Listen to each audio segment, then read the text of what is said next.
Senhor eterno Pai, do Senhor a honra, do Senhor é a glória. Nós queremos te agradecer, Senhor, por tudo que o Senhor tem feito por nós, pelo seu sacrifício, pelo teu amor, porque foi o Senhor que nos amou primeiro, pelo resgate a qual o Senhor nos concede, Pai, e por essa oportunidade de se assentar com os nossos amados irmãos, para compartilhar de ti, compartilhar, ó Deus, da sabedoria que vem de ti, em aliança, através do teu corpo, através do teu sangue, através do teu espírito. Fortalece-nos, ó Deus, em ti, que nós venhamos estar ligados em ti como ramos e venhamos produzir o bom fruto, porque o Senhor é a videira. Em nome do Senhor Jesus, amém. Pessoal, então, aula 5, penúltima aula. Então, os temas de hoje vai ser inversões magnéticas no passado. A gente vai pegar 2 exemplos, tá? Mohenjo-Daro e Sodoma e Gomorra. Geoengenharia, sementes transgênicas, chemical trails, HAARP, terremotos. Eu vou mostrar para vocês como a elite trabalha nessas questões. Vamos começar então com a civilização do Vale do Rio Indo, por nome de Mohenjo-Daro. Bem, essa cidade, ela estava localizada no sul do Paquistão, na margem direita do rio Indus. Ela foi construída há 5.000 anos atrás. No seu auge, ela tinha até 35 mil habitantes. Só que no seu entorno existiam alguns vilarejos. Calcula-se que a população, no seu máximo, tenha chegado até 5 milhões de pessoas. Ela durou por bastante tempo, cerca de 3.700 anos. Foi o período dessa cidade. E ela veio perecer ali mais ou menos entre o ano 1300 a 1500 antes de Cristo. Em termos populacionais, Mohenjo-Daro e as civilizações do rio Indo eram maior até mesmo do que a China, Índia ou as civilizações da Mesopotâmia. Tecnologias, escrita, entre outras questões, tá? Fazendo uma identidade cultural única. Foi uma cidade planejada, um dos primeiros e mais importantes assentamentos urbanos no mundo, foi Mohenjo-Daro. É contemporânea da civilização egípcia, da Mesopotâmia e da Minoica, na ilha de Creta, na Grécia. Foi encontrada em 1922 por Sir John Marshall, um arqueólogo. O próprio Marshall foi quem batizou Mohenjo-Daro, que significa Colina dos Mortos. Não se sabe exatamente o nome anterior, original dessa cidade. Foi o descobridor dela, o Marshall, a qual a batizou. E esse nome também, Mohenjo-Daro, remete ao lugar de umbigo do mundo, um lugar sagrado na Terra, conforme a última aula a qual nós tivemos, a questão do Axis Mundi. Bem, os habitantes de Mohenjo-Daro, há 5.000 anos atrás, eles já possuíam uma tecnologia avançadíssima. A cidade deles era praticamente toda construída de tijolos de forno quadrados, e a cidade ela tinha na sua planta 12 linhas, formando uma espécie de grade, 12 ruas principais. Mohenjo-Daro também tinha um sistema avançadíssimo de esgoto, com latrinas públicas para cada bloco em sistema fechado, feitos de tubos de argila. Além disso, essa cidade também tinha um encanamento e sistema sanitário superior aos utilizados hoje na Índia e no Paquistão. Foi a civilização mais desenvolvida e avançada no sul da Ásia. Então ela tinha dentro da sua engenharia estradas, poços, sistemas avançados de drenagem, banheiro dentro das casas, banhos públicos. E é algo interessante, além desse longo tempo, né, por mais de 2.000 anos ela foi ocupada, muitos de seus habitantes possuíam os crânios alongados, assim como no Egito e nas cidades incas do Peru, principalmente Nazca, aquelas múmias de Nazca. Região, fundada também pelos deuses Anunnaki. Um parêntese aqui, que é claro que não se chamava Anunnaki, esses anjos caídos, né, em Mohenjo-Daro. Lá eles tinham outro nome, mas eram os mesmos seres.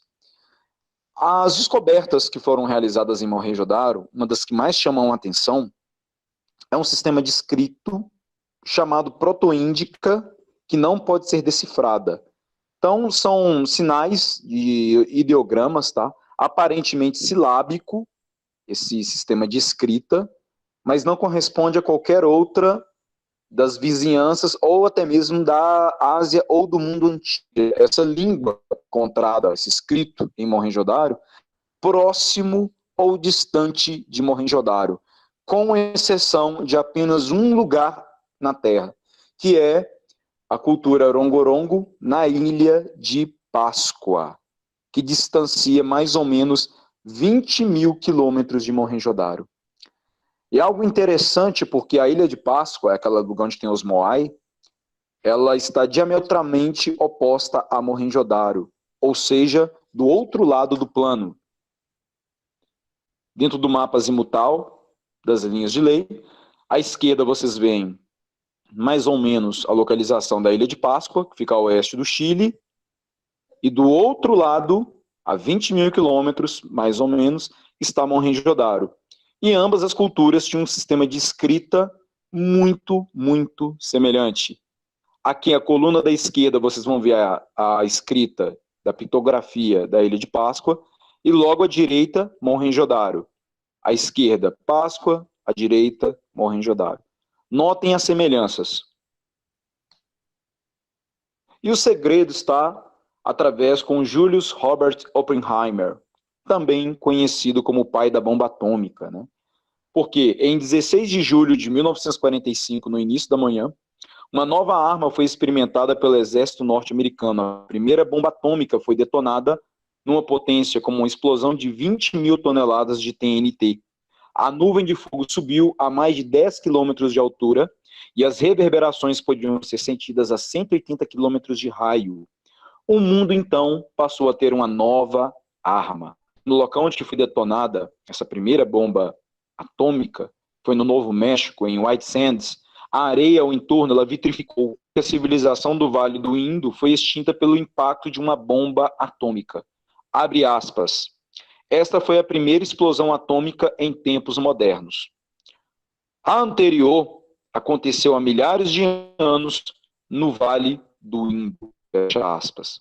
Então, Oppenheimer ele recitou durante os testes o Bhagavad Gita, um texto sagrado hindu. Aspas. Agora eu me tornei a morte, o destruidor de mundos. Fecha aspas. E aí vem o questionamento. E se já tivesse acontecido antes, num passado remoto, uma guerra com explosões atômicas? Será que a bomba atômica é algo apenas descoberto em 1945?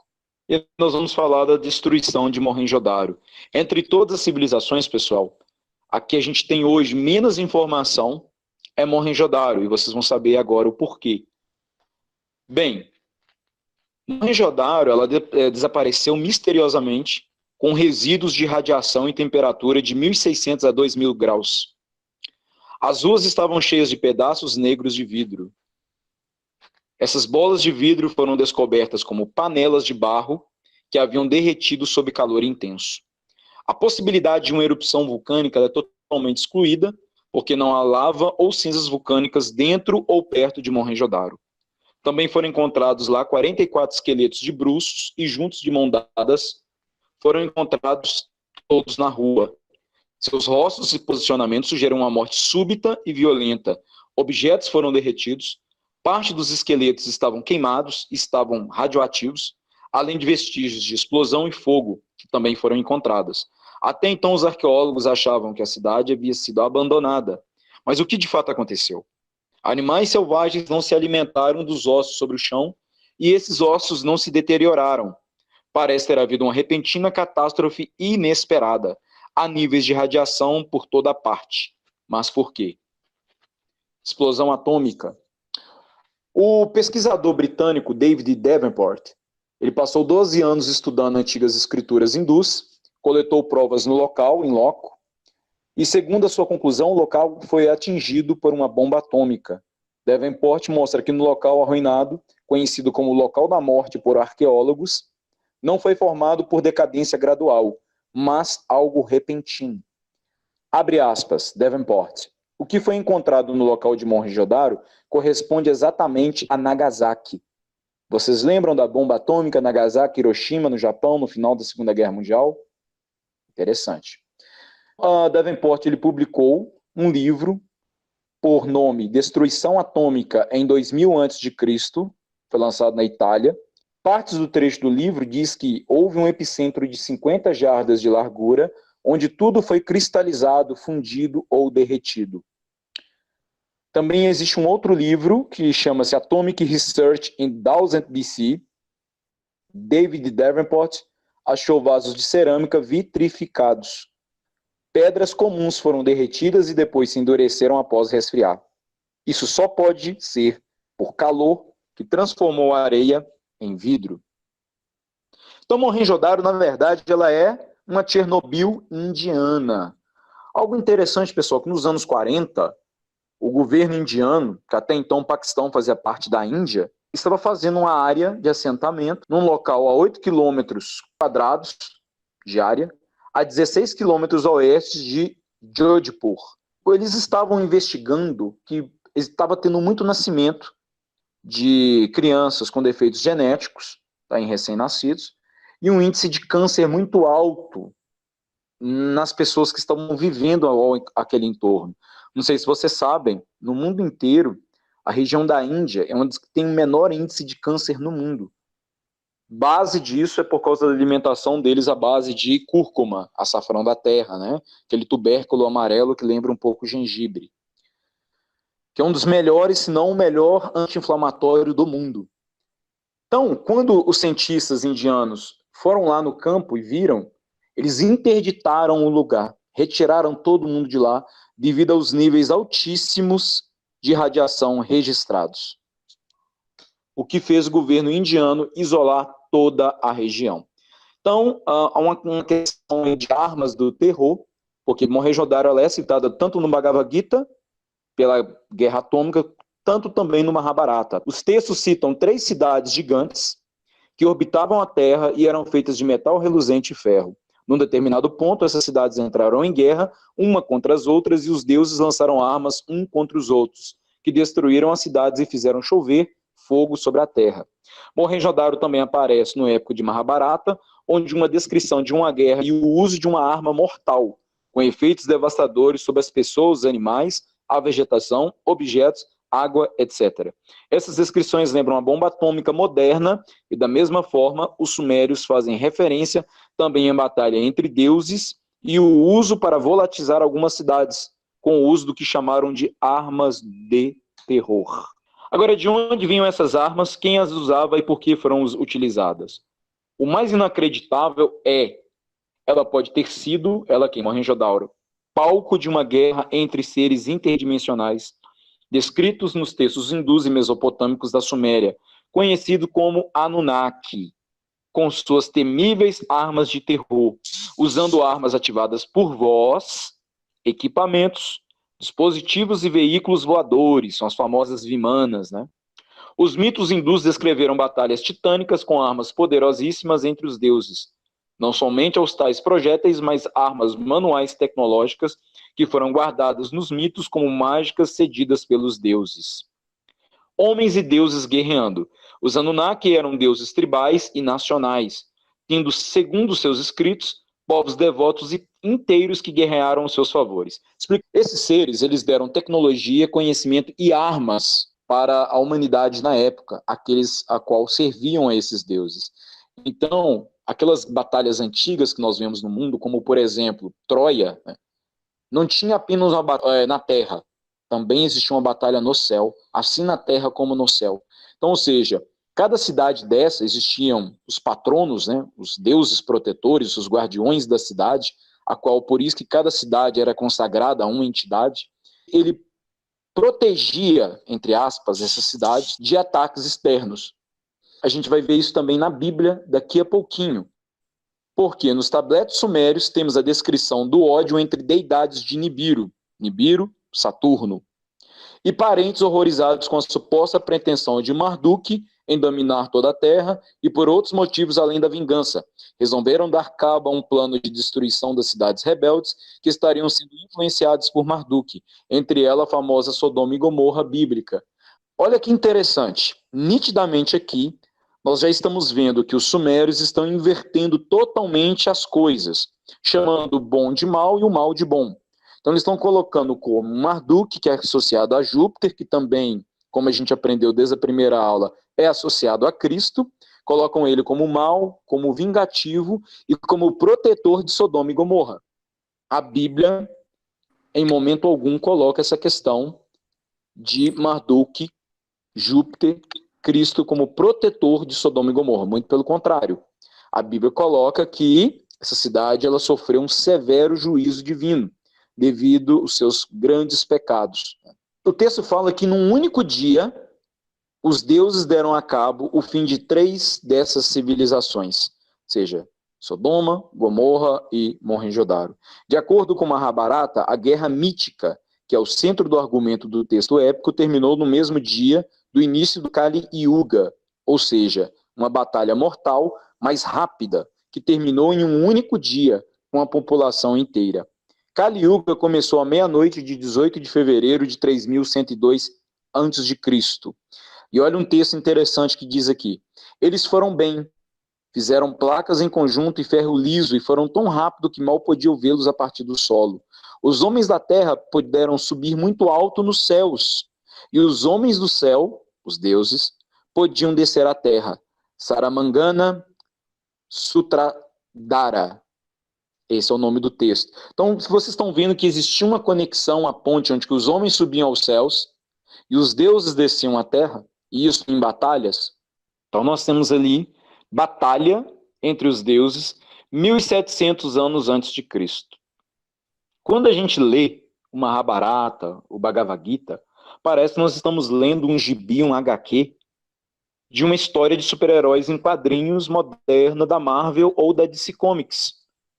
Porque os textos, eles mostram carruagens, deuses, naves, incríveis capacidades, tecnologias, armas. Cada um tinha uma arma especial. E, na verdade, é aquilo que a gente já sabe, tá? Esse sistema, ele não cria nada, eles tudo copiam.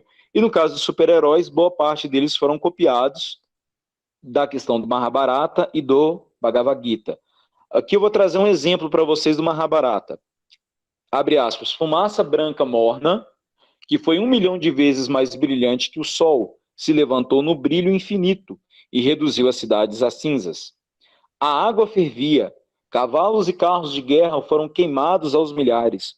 Os cadáveres dos caídos foram mutilados pelo calor terrível. Foi uma visão terrível de ver. Nunca antes vimos uma arma tão terrível. Isso está escrito no Mahabharata. Em outra passagem diz assim, mais brilhante do que 1000 sóis. As árvores ficaram em chamas pelos ares em destruição em massa. Os sobreviventes perdiam os cabelos e as unhas caíam. As águas, o solo e o ar ficaram envenenados. Nesses textos de milhares de anos atrás, há uma clara descrição de envenenamento por radiação de explosão nuclear. Qual que é o conceito que a gente tem hoje, então? Guerra nas Estrelas, Star Wars. Vejam que eles utilizam muito esse mesmo conceito de batalhas nos céus, nas estrelas errantes, e batalha em solo nas cidades. Você tinha tanto um exército aqui guerreando, como o céu sendo cruzado por vimanas, planetas, estrelas que são estrelas errantes, né? E tudo isso em um grande conflito, uma grande batalha. E aí nós vamos entender um pouco mais sobre o Vajra, né, que a gente aprendeu também na aula número 1. O Vajra, quando utilizado, foi jogado em um adversário. Nitin Kumar, em seu artigo Ritual Implemento no Budismo Tibetano, nos diz: como uma arma atirou um raio indestrutível, ardiam como uma bola de fogo meteórica através dos céus, num turbilhão de trovão, fogo e relâmpagos. E aí o Mahabharata ainda diz, ele era um único projétil carregado com toda a força do universo. Lembra que eu falei na aula 1? De todas as forças conhecidas, o raio, o trovão, o relâmpago é a força mais poderosa que existe no meio natural? Exatamente isso. Uma coluna incandescente de fumaça e chamas brilhantes como 10.000 sóis subiu em todo o seu esplendor. Era uma arma desconhecida, um flecha de ferro, um gigantesco mensageiro da morte, que reduziu a cinzas toda a raça dos Vrishnis e Andirakas. Interessante que ele fala aqui sobre 2 raças, né? Os Vrishnis e os Andirakas. No livro de Enoque também ele fala sobre 2 raças, né, de gigantes, os Eliúde, os Anakins. Exatamente, os gregos falam isso no contexto da titanomáquia, né? Então os corpos estavam tão queimados que não poderia ser reconhecido. Eles caíram o cabelo e unhas, os potes foram quebrados por nenhuma razão e os pássaros ficaram brancos. Depois de algumas horas, todos os alimentos estavam infectados. Para escapar desse fogo, soldados se jogaram nos rios para lavá-los, também junto com sua equipe, seu exército. Uma haste fatal e a vara da morte. Ele era de 3 côvados e 6 pés, dotado com a força de um trovão, Indra, a 1000 olhos, destruindo todos os seres. Aí vem o conceito das cidades flutuantes, né? Que é o mesmo conceito do Monte Olimpo, da Nova Jerusalém que desce do céu, Asgard, quem viu o filme Thor, Babilônia flutuante. Mais uma vez o mesmo conceito, né, de cidades flutuantes. E a gente tem os eclipses e batalhas no céu. De acordo com a etimologia, Mahabharata significa a grande guerra dos Bharatas. E dentro desse texto tem dados astronômicos, conjunções de estrelas errantes, eclipses, tá? Então, ou seja, ele vai mostrar exatamente o período que a gente mais ou menos consegue deduzir, que isso aconteceu em 3102 anos antes de Cristo. E a verdade é que essas escrituras falam longamente uma batalha no céu e na terra, que é o mesmo período, coincide com os períodos das Vimanas. Então nós temos aí, agora a gente vai falar de Sodoma e Gomorra, mas não foram apenas Sodoma e Gomorra que foi destruído na passagem de Gênesis 19. Também eram mais 3 cidades: Admá, Zeboim e Zelá. O que aconteceu? Uma inversão magnética regional, local, sobre esse local, tá? Sobre essas cidades da Campina do Jordão. Aqui um raio, uma górgona, né? Uma medusa, qual petrificou a mulher de Ló, de Gênesis, capítulo 19, versículo 12 ao versículo 30. O que a gente pode extrair aí, pessoal? Primeiro, lembra quando, no capítulo anterior, em Gênesis 18, Deus ele fala para Abraão e fala assim, olha, ocultarei eu algo do meu servo Abraão? Então, ou seja, toda vez que foi acontecer algo dessa magnitude, Deus sempre avisou aos justos, aos seus servos. Foi assim com Noé no dilúvio, foi assim na destruição de Sodoma e Gomorra, e o mesmo evento que destruiu Mohenjo-Daro foi o mesmo evento que destruiu Sodoma e Gomorra, na mesma época. A diferença é que Mohenjo-Daro foi uma arma angelical, com a bomba atômica são armas angelicais, e aqui Sodoma e Gomorra já foi plasma, fogo, enxofre, saraiva, né? Mas aconteceu na mesmíssima época, ou mais precisamente, no mesmíssimo dia. Outra coisa interessante é sair do meio de cidade. Notem que Abraão ele não habitava em grandes cidades, ele sempre ficava em acampamento e à margem das cidades. Ele negociava com as cidades, mas ele não vivia no meio das cidades, dentro das muralhas, ele corria de cidade grande. Ele tinha um grande motivo. E eu acho, sinceramente, que nós deveríamos atentar para isso. Grandes cidades, você tem uma facilidade maior para dinheiro, para emprego, você tem aí uma certa comodidade em alguns bens de serviço, ok? Mas espiritualmente é um péssimo negócio. Principalmente quando há isso aqui, ó, inversão do campo magnético, local ou geral, como foi no dilúvio, tá? Mais precisamente aqui na questão local. Algo que nós temos também que se atentar, segue aquele mesmo padrão da aula passada. Ló ele virou para os anjos e falou, me deixa afastar, foi para a cidade pequena, uma cidade que foi poupada, aquela cidade era pequena.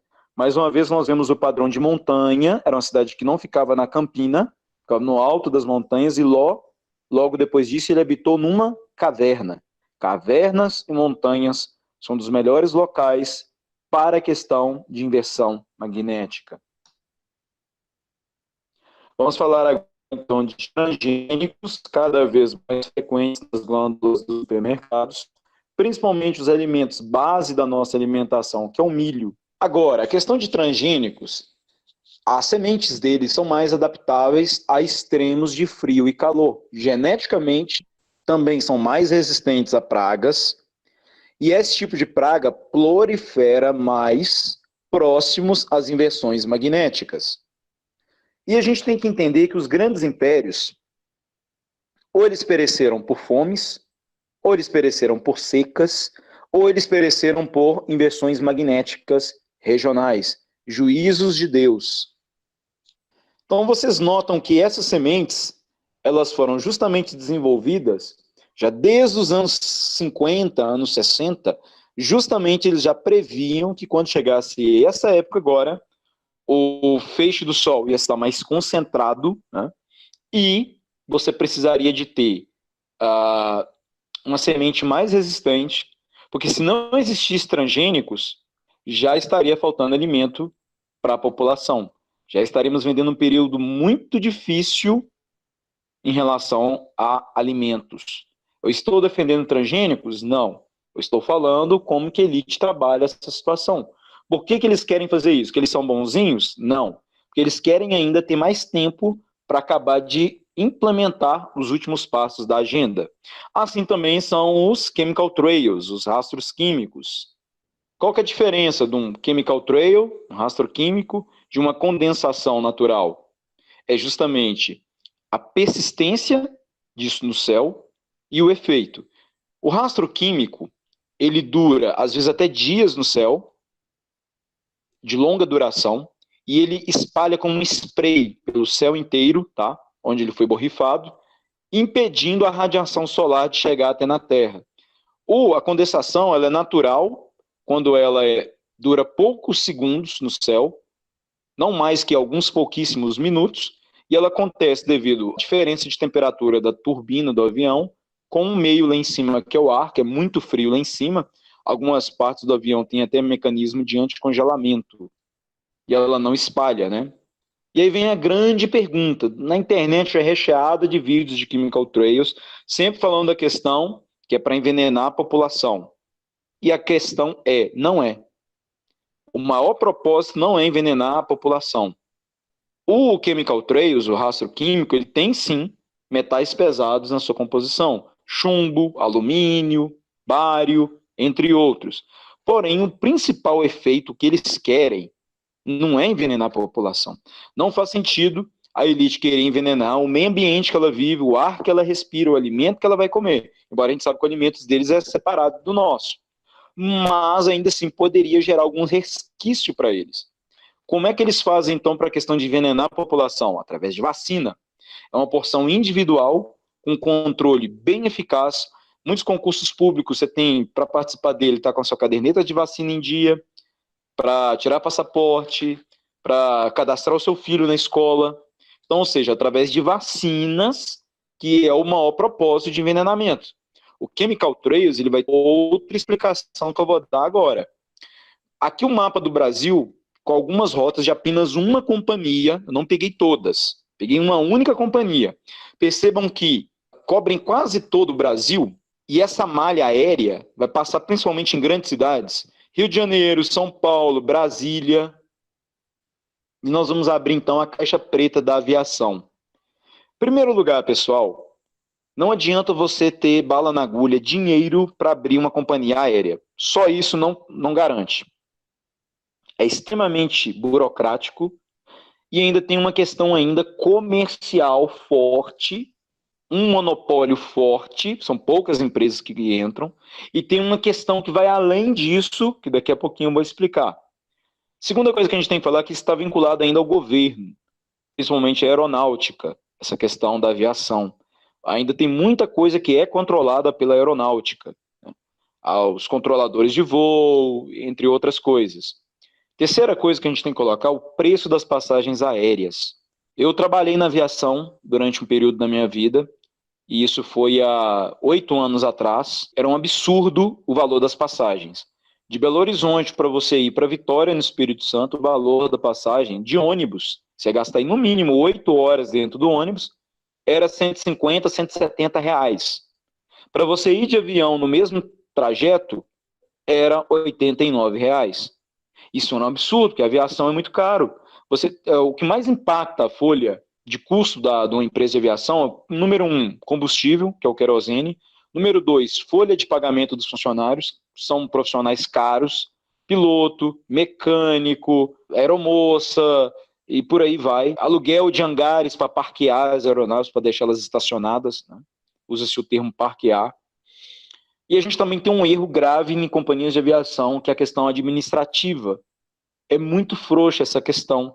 Tem ainda muita indicação, muito perfil que não é técnico e que ocupa esses cargos mais altos e que deveriam ser pessoas técnicas, tá? Que entendessem da área, mas não é isso que acontece. Eu lembro que no meu setor, por exemplo, tinha aqueles carrinhos de aeromoça, cada carrinho daquele, na época, era R$ 5.000. Só no meu setor tinha 40 abandonado ao tempo, debaixo de sol e chuva, só porque a rodinha tinha sido quebrada. Então, há um desperdício muito grande de infraestrutura, recursos dentro da aviação, o preço das passagens lá embaixo. Uma outra questão que a gente tem que colocar é limitação para você ser um piloto. Pessoal, é dificílimo você ser um piloto de avião. Não só por uma questão que eles querem esconder a questão cosmológica, tá? Embora eles, por lavagem cerebral, eles conseguem ainda enganar muitos pilotos. O cara ali, ele não se dá conta que ele está debaixo, ele todo dia ele vê aquilo, mas na mente dele ele fica condicionado que a Terra é um globo. Porém, a maioria dos pilotos, eles têm um envolvimento onde o pai já foi piloto ou da aeronáutica, ou o camarada tem algum tipo de ligação ou familiar com a maçonaria para ser piloto de avião. O custo para ser piloto é altíssimo. São exigidas mais de 1.200 horas de voo. Cada hora de voo, na minha época, quando a gente trabalhou lá, tanto eu quanto a minha esposa, cada aula de voo era R$ 450 na época. Hoje eu não faço ideia nem quanto é. Então vocês veem quanto que é para você se tornar um piloto de avião? Alguma coisa eles estão escondendo da gente usando a aviação comercial, que é o quê? Os rastros químicos. Sim, rastro químico ele não é feito para um avião clandestino, um avião ultra secreto, um avião militar, nada disso. É o avião comercial que faz as rotas aí ligando cidade a cidade. Para que eles fazem isso, Júlio? Se você for pegar o balanço financeiro dessas empresas de aviação, todas, no mundo inteiro, não só no Brasil, elas vão fechar no vermelho. Todas. E aí o grande motivo da existência de uma companhia é dar lucro. Toda empresa ela tem que gerar lucro. Ela tem outros valores, outros objetivos, mas o maior é lucro. Se você for pegar o balancete dessas empresas, todas estão fechando no vermelho, entra ano e sai ano. Então eu tenho certeza que qualquer um de nós, o último lugar que gostaria de investir numa empresa seria na aviação. A gente não teria coragem de colocar R$ 1 lá. Então de onde que vem esse dinheiro que, mesmo fechando no vermelho, essas empresas ainda continuam operando? Embora é um ciclo. Passa-se muito tempo, essas empresas quebram, ou a fusão de uma com a outra, a substituição. Quem não se lembra aí de empresas antigas, que hoje não existem mais, mas que eram uma potência no Brasil, nos anos 80, nos anos 90. E era uma época que elas quebraram, mas que voar de avião naquela época era só para quem tinha muito dinheiro. Nos anos 80, no começo dos anos 90, não era para qualquer um voar de avião. O Silvio Santos até falava, né, quando a pessoa ia lá no programa dele, a pessoa veio do Nordeste, no outro lugar do Brasil, ele falava, você veio de avião e tal, como é que foi o hotel, como é que foi a viagem de avião? Era algo para bacana, era algo de ser comentado na televisão, né, de você bater no peito e falar, não, eu já entrei dentro do avião, já voei. E aí eles popularizaram a questão da aviação. Hoje em dia, a grande maioria da população já voou num avião, que antes não conseguia. Aí vem a questão do propósito. O propósito dos rastros químicos não possuem foco no envenenamento, mas é para conter os efeitos da inversão magnética, minimizando extremos de temperatura e radiação. Existem dois tipos de chemical trails, os de alta altitude e os de baixa. Um é feito no inverno, o outro é feito no verão. O de alta altitude é feita para o verão, para que os raios do sol não incidam tão fortemente que o sol está mais concentrado. E a de baixa altitude é feita no inverno, para que o sol, o pouco do sol que chega, ele fique concentrado e não deixe as temperaturas cair tanto. Entenderam qual é o propósito, então? É minimizar os efeitos climáticos. Se não existisse chemical, a temperatura no mundo em geral geram para estar de 4 a 5 graus no verão mais quente e de 5 a 6 graus mais frio no inverno. Mais uma vez, não defendo o chemical trails, eu estou explicando como a elite trabalha. Passando para o próximo tema é HAARP e terremotos. Aqui é a cidade de Christchurch, na Nova Zelândia. Em 22 de fevereiro de 2011, aconteceu um terremoto de 6,3 graus na Nova Zelândia. Matou 185 pessoas, deixou milhares de feridos. E esse homem que denuncia essa questão do HAARP nesse terremoto da Nova Zelândia é muito interessante, porque ele é engenheiro civil, ele era empregado de uma companhia de engenharia geotécnica, a maior da Nova Zelândia. E ele era responsável por avaliar os dados, tá, de sismos da Comissão de Terremoto Neozelandês. Primeira coisa que ele já fala é os motivos por que ocorreram esse terremoto. Ele fala que, primeiro, e eles iam juntar a fome com a vontade de comer. Eles precisavam testar o HAARP em relação a terremotos e eles precisavam trazer a Nova Zelândia para debaixo dos pés deles na questão financeira mundial, o FMI.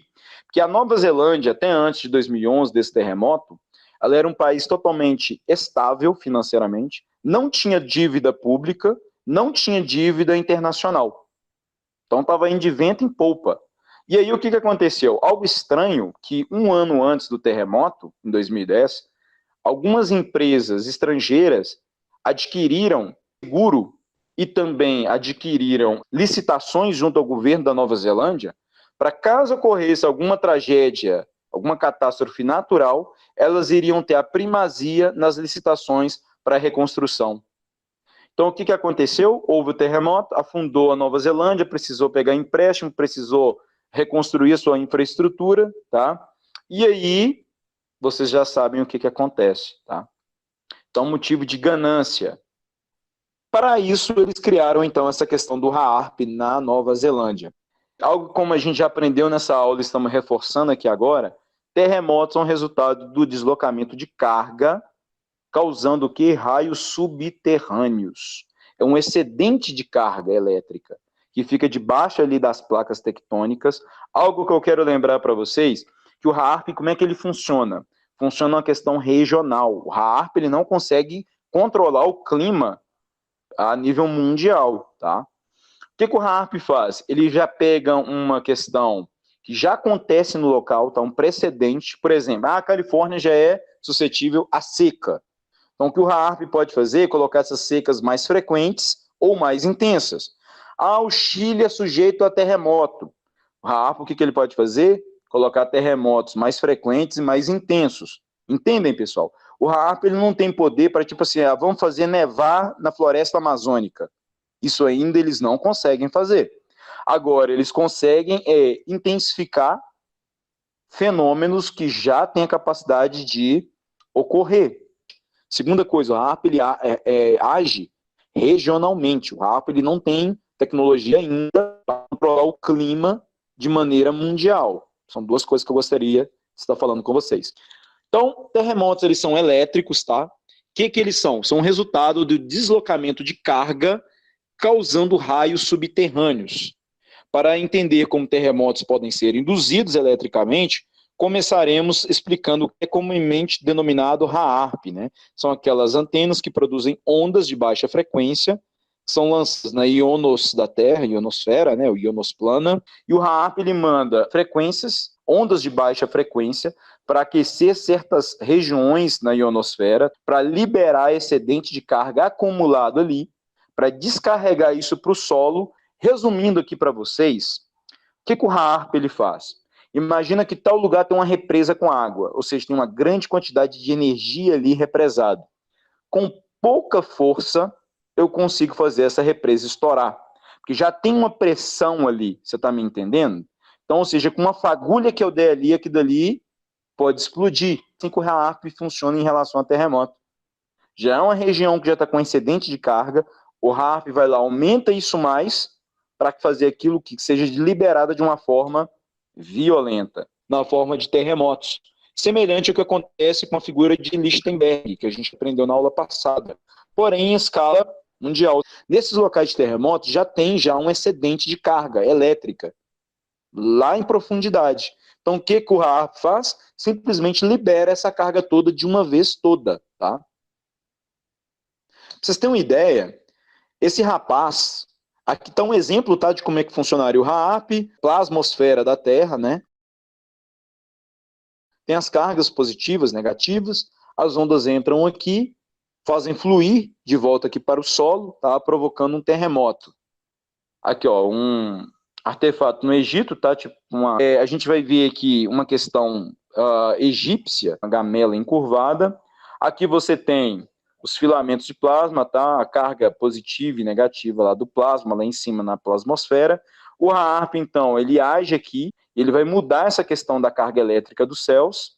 Tá vendo dois leões aqui? Leão significa ampliação de corrente elétrica.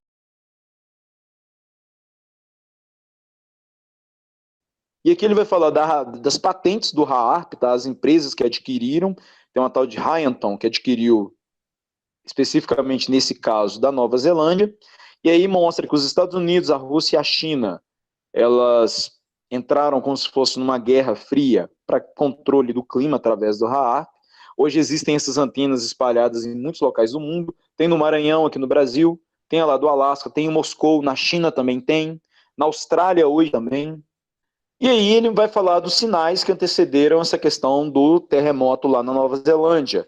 Ele viu uma espécie de um arco-íris em formato de funil no céu, a mais ou menos 1.000 metros de altitude, muito baixo, né? Ele tentou sintonizar o rádio no carro dele, em todas as rádios passavam a mesma frequência, já era o RAARP atuando. Ele viu nuvens em formato de espiral. Aqui está as baleias, tá, que morreram, baleias pilotos, na praia da Nova Zelândia, isso 2 dias antes, viu, pessoal? Um dia antes apareceu esse arco-íris aqui muito estranho, em forma de um pilar, em forma de um cone. Existe uma banda de música, uma banda de, acho que até de rock and roll, na Nova Zelândia, chamada banda Omen, que ela lançou essa capa de CD muito sugestiva, né? Mostrando uns prédios, uma fumaça lá no fundo, uns prédios meio que chacoalhando, e as antenas aqui emitindo frequências. Ele chega lá, ó, que a aceleração vertical chegou até 2,7 G, né, de força, que é algo muito, muito acima de um terremoto convencional.